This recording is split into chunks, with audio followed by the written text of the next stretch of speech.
আল্লাহ হাফেজ কথাটার অর্থ কী? আমরা অনেক সময় কাউকে বিদায়ের সময় কথাটি বলে থাকি, শরীর দৃষ্টিকোণ থেকে এটি বলা কতটুকু যুক্তিযুক্ত?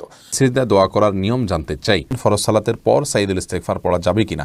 জামাতের সাথে 1, 2, 3, 4 রাকাত মাসবুক হলে কিভাবে আদায় করব? আল্লাহ শাস্তি দিচ্ছেন নাকি পরীক্ষা নিচ্ছেন, কিভাবে বুঝবো? সরকারি ব্যাংকে ও এনজিওতে চাকরি করা নাকি হারাম? বিয়ে কি তাকদীরের আগে থেকেই লেখা থাকে? মেয়ে দেখার উদ্দেশ্যে মেয়ের হাত, পা বা শরীরের অন্য অঙ্গ প্রত্যঙ্গ দেখা যায় যাচ্ছে কিনা? যারা আত্মহত্যা করে তারা তো আল্লাহ তো তাদের মৃত্যু সেভাবে লিখেছেন, তাহলে তারা জান্নাতে যাবে না কেন? প্রসবের পর কি পর্যাপ্ত পানি ব্যবহার করলেই হবে নাকি টিস্যু বা কুলুক ব্যবহার করা লাগবে? ক্রিম দিয়ে ফর্সা হওয়া কি জায়েজ? খোঁটা দেয়া কি ধরনের পাপ? স্বপ্নে নবী করিম সাল্লাল্লাহু আলাইহি সাল্লামকে দেখলে নাকি জাহান্নাম হারাম, তাহা কতটুকু সঠিক? স্ত্রীর কথা মতো হস্তমৈথুন করা যাবে কি না? সিজদার রুকুতে কি কোরআনের দোয়াগুলো পড়া যাবে? জান্নাতে আমরা কোন ভাষায় একে অপরের সাথে কথা বলবো, যেহেতু আমরা বিভিন্ন ভাষাভাষীর মানুষ? কিভাবে অতি শীঘ্রই দোয়া কবুল হয়? শুধুই কি নামাজ নাকি অন্য কোনো নিয়ম আছে? স্বামী বা স্ত্রী কেউ মারা গেলে তার স্ত্রী বা স্বামী তাকে স্পর্শ করা হারাম, এর কোনো ভিত্তি কি রয়েছে? মেয়ে বাচ্চা হলে কি আজান দেওয়া যাবে? আর মেয়েরা কি আজান দিতে পারবে? অনেক সময় ছেলেরা থাকে না। মেয়েদের বিয়ের পর বাবা মা ভাই বোনের প্রতি তাদের দায়িত্ব কর্তব্য কতটুকু? ওযু করার পর মেরিল বা লোশন ব্যবহার করে নামাজ হবে কিনা? বিয়েতে মেয়ের বাবা অবর্তমানে অভিভাবক কে? মেয়েরা কি ছেলে ডাক্তার দেখাতে পারবে? আমাদের সমাজে একটা প্রচলন আছে যে মৃত্যুর সময় সিরিয়াল ধরে রোগীর মুখে পানি দেওয়া হয়। রোগী পানি খেতে পারুক আর না পারুক, অনেকে আছেন পানি দিতে না পারলে আফসোসও করেন। প্রিয় দর্শক, অনেক বেশি সময় নিয়ে নিয়েছি আপনাদের প্রশ্ন উত্তরের মূল পর্ব, যে জন্য আমাদের এই আয়োজন। চলুন আমরা সেদিকে চলে যাই। আমার কাছে অনেকগুলো প্রশ্ন এসেছে, এর মধ্যে থেকে একটি প্রশ্ন হলো, রাবেয়া বসরি বোন, আপনি জানতে চেয়েছেন পিরিয়ডের রক্ত নতুন জামায় লাগার পর অনেকবার ধোয়া হলেও দাগ রয়ে যায়, এটা পরে কি নামাজ আদায় করা যাবে? দেখুন, কোনো নাপাক সেটি আমাদের কাপড়ে লাগলে, সেটি প্রবাহমান রক্ত হোক বা অন্য কোনো নাপাক হোক, আমরা সেটিকে ধৌত করব পানি দিয়ে। যথাসম্ভব স্বাভাবিকভাবে একটি কাপড় যেভাবে মানুষ ধোয় ময়লা দূর করার জন্য, ওইভাবে ধোয়ার পরেও যদি তার মধ্যে দাগ থেকে যায়, তাহলে সেক্ষেত্রে তার কারণে সেই কাপড় পরে সালাত আদায় করতে কোনো প্রকার অসুবিধা হবে না। অর্থাৎ আমরা রক্তের কথাই যদি বলি, যে রক্তের দাগ একটুখানি রয়ে গেছে, অনেক ধুয়েছি আমি, সাবান দিয়ে ধুয়েছি, বা সচরাচর ময়লা দূর করার জন্য যেভাবে কাপড় ধোয়া হয় সেভাবে আমি ধুয়েছি, তারপরেও দাগ যদি থেকে যায়, তার কারণে সেই কাপড় পরে সালাত আদায় করতে কোনো প্রকার নিষিদ্ধ হবে না। কারণ আল্লাহ রাব্বুল আলামিন বলেছেন আমাদেরকে, ফাত্তাকুল্লাহ মাস্তাতা'তুম, তোমরা আল্লাহকে ভয় করো যতটুকু তোমাদের সাধ্যকুলা। বিধায় আপনি কাপড় চোপড় ধোবেন স্বাভাবিকভাবে যতটুকু ধুয়ে থাকেন ময়লা দূর করার জন্য ততটুকু, এরপরেও যদি থেকে যায় তাহলে সেক্ষেত্রে আপনার আর এক্ষেত্রে কোনো গুনাহ হবে না ইনশাআল্লাহ, যেহেতু এখানে আপনার কিছু করার নেই। শাহ আলম, আপনি জানতে চেয়েছেন সিজদায় দোয়া করার নিয়ম জানতে চাই।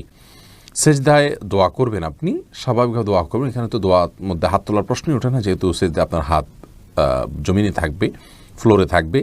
সেক্ষেত্রে আপনি আল্লাহর রাব্বুল কাছে মনে মনে দোয়া করবেন, মুখেও দোয়া করতে পারেন, বিশেষ করে নফল সালাতে যত বেশি সম্ভব দোয়া করবেন। রাসূল করিম সাল্লাল্লাহু আলাইহি ওয়াসাল্লাম বলেছেন, সহিহ মুসলিম হাদিসে বর্ণিত হয়েছে, আকরাবু মা ইয়াকুনুল আবদু মিন রাব্বিহি ওয়া হুয়া সাজিদ, বান্দা আল্লাহ তাআলার সবচেয়ে নিকটে যেতে পারে সিজদা অবস্থায়, যার কারণে ফাকসিরু ফীহি মিনাদ দুআ, তোমরা সিজদায় যখন থাকবে আল্লাহর কাছে বেশি বেশি করে দোয়া করবে, বেশি বেশি করে চাইবে। এজন্য সিজদা বেশি বেশি করে আল্লাহর কাছে চাওয়া উচিত। আল্লাহর সবচেয়ে কাছে গিয়ে যদি আল্লাহর কাছ থেকে আপনি কিছু চেয়ে নিতে চান, তাহলে সিজদা গিয়ে আল্লাহর কাছে দোয়া করবেন। বিশেষ করে নফল নামাজে, তাহাজ্জুদে বা অন্যান্য সময় সিজদা পড়ে নামাজের মধ্যেই আপনি আল্লাহর কাছে দোয়া করবেন। কোরআন হাদিসের দোয়া বর্ণিত তো অবশ্যই দোয়াগুলো করতে পারেন, কোরআনের দোয়া, হাদিসে বর্ণিত দোয়া, মাতৃভাষায়ও দোয়া করতে পারবেন। এই মতটি অধিকতর শক্তিশালী এবং উলামাদের মত, যদি অনেক উলামা ইকরাম বলেছেন যে না, সলাতের মধ্যে মাতৃভাষায় দোয়া চলবে না, কোরআন হাদিস বর্ণিত দোয়া করবেন এবং মনে মনে আপনি দোয়া করতে পারেন। এ ব্যাপারে কারোর দ্বিমত নেই। আপনি তাসবিহ সুবহান রাব্বিয়াল আলা বলছেন, আর এদিকে আপনি আপনার আকীদাগুলো মনে মনে পেশ করছেন, আল্লাহ তাআলা যেহেতু মনে খবর রাখেন, সেটিও জায়েজ রয়েছে। এরপরে যে প্রশ্নে আমি দেখতে পাচ্ছি তা হলো মোহাম্মদ ইউনুস মিয়া, আপনি জানতে চেয়েছেন, আমাদের সমাজে একটা প্রচলন আছে যে মৃত্যুর সময় সিরিয়াল ধরে রোগীর মুখে পানি দেওয়া হয়, রোগী পানি খেতে পারুক আর না পারুক, অনেকে আছেন পানি দিতে না পারলে আফসোসও করেন। ভাই ইউনুস, অনেক গুরুত্বপূর্ণ প্রশ্ন আপনি করেছেন। রোগীর মুখে পানি দিতে পারা, এটাকে আমরা মনে করি যে তার সেবা করতে পারলাম, তার পাশে দাঁড়াতে পারলাম। রোগীর যদি পানের প্রয়োজন না থাকে, তবুও যদি পানি দেওয়া হয়, তাহলে তো সেবা হলো না, বরং এটা রোগীকে কষ্ট দেওয়া হলো। অতএব যদি সবাই এরকম সিরিয়াল ধরে রোগী মুখে পানি দেয় আর কেউ পানি দিতে না পারে, তাহলে তার খুশি হওয়া উচিত যে রোগীকে আজাব দেওয়া, তাকে কষ্ট দেওয়ার থেকে অন্তত আমি বাঁচতে পারলাম। এটি সন্দেহিতভাবে আমাদের একটা কুসংস্কার।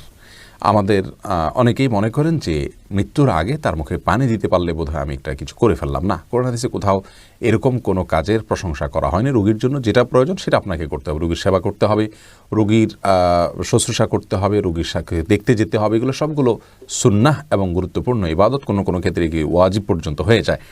যার কারণে এই কাজগুলো আপনি করবেন, কিন্তু যখন যেটা প্রয়োজন, মুখে পানি দেওয়ার প্রয়োজন, কেউ একজন দিয়েছেন, আলহামদুলিল্লাহ, যথেষ্ট। আপনি অন্য কিছু করেন, ওইটাই করতে হবে বা ওইটা করলে বিশেষ কোনো ফজিলত হবে, এমন কোনো কথা কিন্তু নাই। এরপরে খাদিজা নিজুম, আপনি জানতে চেয়েছেন মেয়েরা কি ছেলে ডাক্তার দেখাতে পারবে? মেয়েরা ছেলে ডাক্তার দেখাতে পারবেন যদি মেয়েদের জন্য কোনো মেয়ে ডাক্তারের অ্যারেঞ্জ না থাকে, তাহলে সেক্ষেত্রে ছেলে ডাক্তার তিনি দেখাতে পারবেন। এবং দেখানোর ক্ষেত্রে যতটুকু তার ডাক্তারকে দেখানোর প্রয়োজনে পর্দা বিধান লঙ্ঘন করতে হয়, যতটুকু করতে হয়, ফর এক্সাম্পল তার হাতে কোথাও ঘা পাচড়া হয়েছে, তাহলে শুধু হাতটা দেখালেই চলছে, তিনি মুখাবয়ব তার সামনে উন্মুক্ত করবেন না। অথবা শরীরের যে কোনো অংশ, যেখানে যে অংশটা তাকে না দেখালেই নয়, শুধুমাত্র সেই অংশটা উন্মুক্ত করবেন, এক। আর দ্বিতীয়ত হলো, ডক্টরের চেম্বারে যখন যাবেন তখন ডক্টর এবং ওই ভদ্রমহিলা যিনি রোগিণী হয়ে গিয়েছেন, তারা দুজন ছাড়া অন্য কোনো ব্যক্তির সাথে থাকতে হবে। আজকাল অবশ্য নার্স থাকেন, তা না থাকলে আপনার সাথে কেউ না কেউ থাকতে হবে, কারণ লা ইয়াখলুহান রাজুলুন ইমরাআতিন হাদিসে আসছে একজন নারী একজন পুরুষ নির্জনে একাকী কোনো কক্ষে অবস্থান করবে না। এটি গুনাহের কাজ, কারণ একাকী নির্জনে কোথাও অবস্থান করলে শয়তান তাদের মনের মধ্যে বাজে চিন্তার উদ্রেক ঘটিয়ে থাকে। এরপরে জারিন তাসনিম, আপনি জানতে চেয়েছেন বিয়েতে মেয়ের বাবা অবর্তমানে অভিভাবক কে?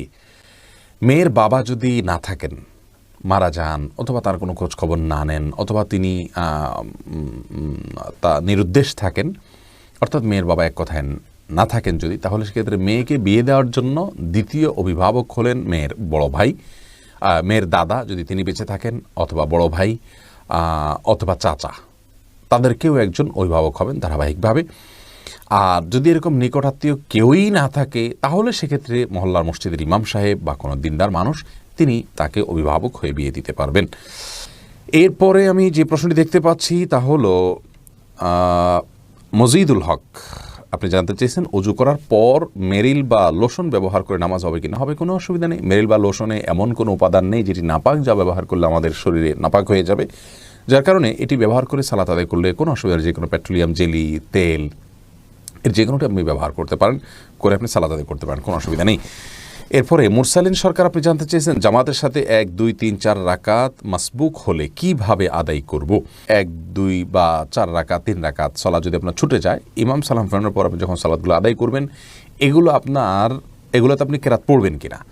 প্রথম কথা হলো বৈঠকের বিষয়টা। বৈঠকের বিষয়টা হলো, আপনি যখন এই সালাতগুলো আদায় করবেন, তখন কথার কথা 1 রাকাত ইমামের সাথে পেয়েছেন, 3 রাকাত পাননি, তাহলে ইমামের সাথে যে রাকাতটি পেয়েছেন সে রাকাতে আপনি বসে থাকলেও সেটি আপনার প্রথম রাকাত। অথবা আপনি একাকী যখন পড়বেন, তখন আপনি একাকী প্রথম যে রাকাতটা পড়বেন ওখানে আবার বসতে হবে, কারণ এটা আপনার জন্য সিরিয়ালে দ্বিতীয় রাকাতে বসতে হবে। এ হলো বসার ধারাবাহিকতা। আর সূরা এবং সূরা ফাতিহার সাথে অন্য সূরা কেরাত মিলানোর যে বিষয়টি রয়েছে, সেটি নিয়ে দুটি মত উলামায়ে কেরামের রয়েছে। অনেকে মনে করেন যে এটি সালাতের শেষ অংশ হলে প্রথম 2 রাকাত ইমামের সাথে শেষের 2 রাকাত যদি আপনি পান, তাহলে ওটা আপনার প্রথম অংশ ধরা হবে। তাহলে পরে আপনি একাকী যখন পড়ছেন, সেটিকে শেষের অংশ ধরা হবে। শেষ অংশ ধরা হলে সেখানে আর কেরাত মিলানো বা সূরা মিলানোর কোনো প্রশ্ন নেই। আর যারা মনে করেন যে না, আপনি একাকী যেটা পড়ছেন সেটি আপনার প্রথম অংশ, তাহলে সেক্ষেত্রে তাদের দৃষ্টিভঙ্গি অনুযায়ী আপনাকে সূরা কেরাত মিলাতে হবে। বিস্তারিত দলিল নিয়ে আমরা আলোচনা করি, কোনটা অধিক শক্তিশালী সে বিষয়ে আমরা কথা বলবো ইনশাআল্লাহ বিইذনিল্লাহ। এরপরে জেসমিন পলি, আপনি জানতে চেয়েছেন মেয়েদের বিয়ের পর বাবা মা ভাই বোনের প্রতি তাদের দায়িত্ব কর্তব্য কতটুকু? মেয়েদেরকে তো এত বেশি সুযোগ ইসলাম দিয়েছে, সত্যি এটা পুরুষদের জন্য ঈর্ষার বিষয়। কারণ মেয়েদের জীবনে তার নিজের ব্যয়ভারই তার উপরে বহন করা অবশ্য কর্তব্য নয়। কোনো না কোনো ক্ষেত্রে তার জীবনের সকল স্তরে এসে কারোর না কারোর অভিভাবকত্বে তিনি থাকেন, কেউ না কেউ তার ব্যয়ভার বহন করতে বাধ্য। এক্ষেত্রে তিনি নিজে যেহেতু তার নিজের ব্যয়ভার বহন করতে বাধ্য নন, বরং তার ব্যয়ভার তার বাবা, তার বড় ভাই, তার স্বামী, তার বড় ছেলে অথবা কেউ না কেউ তার অভিভাবক হিসাবে তার ব্যবহার বহন করতে বাধ্য, সেখানে তিনি আরেকজনের ব্যবহার বহন করার জন্য কোনো প্রকার বাধ্যবাধকতা তার জন্য থাকবে না, সেটাই স্বাভাবিক। আর মাসআলাটা এরকমই, অর্থাৎ মেয়েদের বিয়ের পর মা বাবা ভাই বোনদের প্রতি তাদের বিশেষ কোনো কর্তব্য নেই, অর্থাৎ ফিনান্সিয়াল কোনো কিছু তাদেরকে সাপোর্ট করা জরুরি না। তবে হ্যাঁ, এজ এ আত্মীয় তাদের খোঁজ খবর নেওয়া, তাদের বিপদে তাদের পাশে যেভাবে সম্ভব হয় তার সাধ্যে যেটুকু আছে সেটুকু নিয়ে দাঁড়ানো, তাদের সহমর্মিতা দেখানো, তাদের সাথে সম্পর্ক রক্ষা করে চলা, সুসম্পর্ক বজায় রেখে চলা, এগুলো সবগুলো কিন্তু আত্মীয়তার বন্ধন হিসাবে, বন্ধন রক্ষার প্রয়োজনের তাগিদে এগুলো সবগুলো করা কিন্তু অবশ্য কর্তব্য, সেগুলো অবশ্যই করতে হবে। আর অর্থকরী যদি থাকে, নিজস্ব অ্যাবিলিটি থাকে, তাহলে সেটা দিয়ে ভাই বোন যদি অভাবী হন তাদেরকে অবশ্যই সাহায্য করতে হবে যদি অ্যাবিলিটি থাকে তার, এটা তার নৈতিক বিষয়, কিন্তু শরিয়ত তাকে এর জন্য বাধ্যবাধকতা দেয়নি। এরপর সোহাইব মোহাম্মদ আপনি জানতে চেয়েছেন, স্বামী বা স্ত্রী কেউ মারা গেলে তার স্ত্রী বা স্বামী তাকে স্পর্শ করা হারাম, এর কোনো ভিত্তি কি রয়েছে? ভাই সোহাইব, এর ভিত্তি আছে, আর ভিত্তিটা হলো হানাফি মাযহাব অনুযায়ী উলামায়ে আহনাফ তাদের দৃষ্টিভঙ্গি হলো যে মৃত্যুর সঙ্গে সঙ্গে স্বামী স্ত্রীর মধ্যে আর বৈবাহিক সম্পর্ক থাকে না। তারা মনে করেন যে বৈবাহিক সম্পর্কের এন্ডিং হয়ে যায় মৃত্যুর মাধ্যমে, আর যেহেতু এন্ডিং হয়ে যায় তাহলে তারা পরপুরুষ পরনারী হয়ে গেলেন, এই জন্য তারা একে অন্যকে স্পর্শ করবেন না, গোসল দিবেন না। এটা হলো ইমাম আবু রহমতুল্লাহ মাযহাবের দৃষ্টিভঙ্গি। বাকি এর বিপরীত যে মত অনেক ইমামগণের রয়েছে, বর্তমান সৌদি আরবের স্কলারগণও যে মতটি পোষণ করেন তা হলো যে বৈবাহিক সম্পর্ক এটা মৃত্যুর মাধ্যমে নষ্ট হয়ে যায় না, ভেঙে যায় না। এই মতটিকে, দ্বিতীয় মতটিকে আমার কাছে বেশি শক্তিশালী মনে হয় দলিলের দিক থেকে। আমরা দলিলের আলোচনা খুব নিগুড়ভাবে গেলাম না, কারণ তাতে কলেবর বৃদ্ধি হয়ে যাবে। মারুফা প্রেমা আপনি জানতে চেয়েছেন কিভাবে অতি শীঘ্রই দোয়া কবুল হয়, শুধুই কি নামাজ নাকি অন্য কোনো নিয়ম আছে? দেখুন, দোয়া কবুলের জন্য সবচেয়ে বড় বিষয় হলো তাড়াহুড়ো করা যাবে না। আপনি কিন্তু প্রশ্নই করেছেন যে শীঘ্রই দোয়া কবুল হয়, শীঘ্রই বা কুইক দোয়া কবুলের কোনো ভার্সন নেই যে এটা আপনার স্পেশাল সার্ভিস, আপনার এখানে কুইক সার্ভিস আছে, এরকম না। বরং দোয়া স্বাভাবিক গতিতে কবুল হবে। আপনি যে বিষয়টাকে খুব দ্রুত চাচ্ছেন, আপনি কি জানেন যে সে বিষয়টা আপনার জন্য কল্যাণকর কিনা? আপনি নিশ্চিত না, আমরা কেউ নিশ্চিত নই। আমরা মনে করি যে এই জিনিসটা আমার এখনই পাওয়া দরকার, পেলেই আমার ভালো হবে, অথচ হতে পারে সেটি পেলে আমার অকল্যাণ হবে। এই জন্য তাড়াহুড়ো না করে আল্লাহর রহমানের কাছে দোয়া করা উচিত স্বাভাবিকভাবে। দোয়া কবুলের যে শর্তগুলো আছে, হালাল ভক্ষণ, আল্লাহর প্রতি কায় মনোবাক্যে দোয়া করা, আন্তরিকতার সাথে দোয়া করা, বিনয়ের সাথে দোয়া করা, কেঁদে কেঁদে দোয়া করা, নবীর প্রতি দুরূদ পাঠ করা দোয়ার মধ্যে, এই সব শর্তগুলো পূরণ করে আপনি দোয়া করবেন, ইনশাআল্লাহ আল্লাহ তাআলা দোয়া বিফলে দিবেন না। আর কোনো জিনিস আপনার আশু প্রয়োজন হয়, আপনি সেটাকে আল্লাহর কাছে বিশেষভাবে সেভাবে পেশ করতে পারেন। আল্লাহ জিনিসটা আমার এই মুহূর্তে হলে আমার জন্য কল্যাণকর বলে আমি মনে করছি, আপনি এটা দান করেন, এবার আপনি দোয়া করতে পারেন। কিন্তু কুইক হওয়ার জন্য বিশেষ কোনো ভার্সন নেই। হ্যাঁ, দোয়া কবুলের নিশ্চয়তার জন্য আপনি দোয়া কবুলের জায়গাগুলো, দোয়া কবুলের সময়গুলোকে আপনি প্রায়োরিটি দিবেন। যে যে সময়গুলো দোয়া কবুল হয় সেগুলো দোয়া বিশেষ করে করবেন। নূরনাহার মিত আপনি জানতে চেয়েছেন, জান্নাতে আমরা কোন ভাষায় একে অপরের সাথে কথা বলবো, যেহেতু আমরা বিভিন্ন ভাষাভাষীর মানুষ? দেখুন, একটি দাইফ হাদিস থেকে জানা যায় যে জান্নাতীদের ভাষা হবে আরবি। হাদিসটিকে কোনো কোনো মুহাদ্দিসগণ জাল পর্যন্ত বলেছেন, অর্থাৎ আহিবুল আরব আলী সালাস ফাইন্নি আরবি ওয়াল কোরআন আরবি ওয়া কালামু আহলিল জান্নাতে আরবি। তোমরা আরবকে ভালোবাসো, আরবিকে ভালোবাসো তিন কারণে, কারণ আমি আরবি, জান্নাতের ভাষাদের কথা হবে আরবি এবং কোরআন আরবি। এরকম কথা রাসূল আকরাম সাল্লাল্লাহু আলাইহি ওয়াসাল্লাম বলেছেন বলে একটি হাদিস পাওয়া যায়, কিন্তু সেই হাদিসটি বিশুদ্ধ নয়, বিশুদ্ধর মানদণ্ড উত্তীর্ণ নয়। জান্নাতীদের ভাষ্য, কথোপকথন অন্য বিভিন্ন বর্ণনা থেকে বোঝা যায় আরবিতে হবে। আল্লাহ তাআলা সেটা স্বয়ংক্রিয়ভাবে সবাইকে জানিয়ে দিবেন, সবাই স্বয়ংক্রিয়ভাবে জানবে যারা যাবে সেখানে। তবে এটিও চূড়ান্তভাবে বলা কঠিন, ভিন্ন কোনো কিছু এক্ষেত্রে হতে পারে। আল্লাহ রাব্বুল আলামিন জান্নাতে আসলে কি রেখেছেন, প্রত্যেকে যার যার মতো করে কথা বলবে, কিন্তু সবাই সবাইটা বুঝবে এমন হতে পারে, কারণ জান্নাতে আল্লাহ তাআলা যা রেখেছেন সে সম্পর্কে হাদিসে বলছে, তিনি বলেছেন আ'দাতু লি'ইবাদিয়াস সালিহিনা মা লা আইনুন রাআত ওয়া লা উযনুন সামিআত ওয়া লা খাতারা আলা কলবি বাশার। আমি জান্নাতীদের জন্য যা রেখেছি তাকে কোনো কল্পনাও করেনি, দেখেওনি, শুনেওনি তার কোনো বিবরণ। এরপরে ফারজানা সুলতানা আপনি জানতে চেয়েছেন, আল্লাহ শাস্তি দিচ্ছেন নাকি পরীক্ষা নিচ্ছেন, কিভাবে বুঝবো? খুবই কঠিন ভাই বোন ফারজানা। আমাদের জীবনে কোনো বিপদ আসলে সেটি একইভাবে আল্লাহর পক্ষ থেকে পরীক্ষা হতে পারে, আল্লাহ আমাদেরকে পরীক্ষা করছেন, এমনটি হতে পারে আমরা কি করি, আমরা সবর করতে পারি কিনা। আবার একই সঙ্গে আমাদের কোনো কৃতকর্মের জন্য শাস্তি আল্লাহ তাআলা দিচ্ছেন, দুনাল আযাবিল আকবার, বড় শাস্তির আগে ছোট শাস্তি দিয়ে আল্লাহ আমাদেরকে সতর্ক করতে চাইছেন, এমনটিও হতে পারে। তো কোন দৃষ্টিকোণ থেকে কোন বিপদটি এসছে, কোন সমস্যাটি এসছে, সেটি কিন্তু আমাদের কারোরই বলার কোনো সুযোগ নেই, যেহেতু নবী নেই, ওহীর দুয়ার নেই, আল্লাহর এই বিষয়টিকে জানার কোনো উপায় নেই। আমরা স্বাভাবিকভাবে এটিকে দুইটারই সম্ভাবনা রয়েছে, সেই জায়গা থেকে বিপদে পড়লে আমরা ইস্তেগফার করব এবং ধৈর্যের পরীক্ষায় উত্তীর্ণ হওয়ার জন্য প্রয়াস চালাবো। এরপর আয়াত ইসলাম আপনি জানতে চেয়েছেন, আচ্ছা মেয়ে বাচ্চা হলে কি আজান দেওয়া যাবে, আর মেয়েরা কি আজান দিতে পারবে? অনেক সময় ছেলেরা থাকে না, মেয়ে বাচ্চা হলেও আজান দিবেন। আর আজান দেওয়া সম্পর্কিত হাদিসগুলো আসলে খুব বেশি যে শক্তিশালী তা নয়, বরং বিন বাজ রাহিমাহুল্লাহ আজান বাচ্চার নবজাতকের ভূমিষ্ঠ হওয়ার পর তার কানে আজানের বিষয়ে হাদিসগুলোকে অ্যানালাইসিস করে বলেছেন বেশিরভাগ হাদিস জয়ীফ, কিন্তু অনেকগুলো হাদিস বর্ণিত হয়েছে এটা করা যেতে পারে। ফজিলতের মতো বিষয়, হাদিসের জফের যে মাত্রা তাতে এটা করা যেতে পারে, খুব বেশি গুরুত্বপূর্ণ না হলে এটা করা যেতে পারে। তবে মেয়েরা নাও, ছেলেরাই আজান দিবেন এবং মেয়ের বাচ্চা হলেও আজান দিবেন, পৃথক করা হয়নি হাদিসের ছেলে মেয়ে আলাদা করে। নোমান শাহ আপনি জানতে চেয়েছেন, স্বপ্নে নবী করিম সাল্লাল্লাহু আলাইহি সাল্লামকে দেখলে নাকি জাহান্নাম হারাম, তাহা কতটুকু সঠিক? দেখুন, এ বিষয়ে হাদিস রয়েছে দাইফ।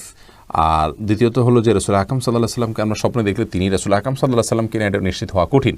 যদিও একটি হাদিস রয়েছে রাসূল আকরাম সাল্লাল্লাহু আলাইহি সাল্লাম বলেছেন, কেউ আমাকে স্বপ্নে দেখলে সে অবশ্যই আমাকে স্বপ্নে দেখেছে, কারণ শয়তান আমার আকৃতিকে ধারণ করতে পারে না। এই হাদিসের ব্যাখ্যা, বিশুদ্ধ ব্যাখ্যা হলো যে এটা রাসূল আকরাম সাল্লাল্লাহু আলাইহি সাল্লামের জীবদ্দশার কথা বা সাহাবীদের কথা যারা তাকে দেখেছেন তাদের কথা, যে তারা স্বপ্নে দেখলে নবীজিকেই দেখেছেন। এখন আমরা যারা নবীজি সাল্লাল্লাহু আলাইহি সাল্লামের চেহারাই জানি না, তাদেরকে শয়তান যদি এসে বলে আমি নবীজি, তো সেটি হওয়ার সম্ভাবনা রয়েছে। এই ব্যাখ্যাটা অধিকতর শক্তিশালী। তবে হ্যাঁ, তাকে যদি স্বপ্নে কেউ দেখতে পারেন তো সেটা সন্দেহভাবে তার জন্য একটা ভালো আলামত, এবং রাসূল আকরাম সাল্লাল্লাহু আলাইহি সাল্লামের ভালোবাসা তার অন্তরে রয়েছে, তার সুন্নতের প্রতি তার আগ্রহ রয়েছে।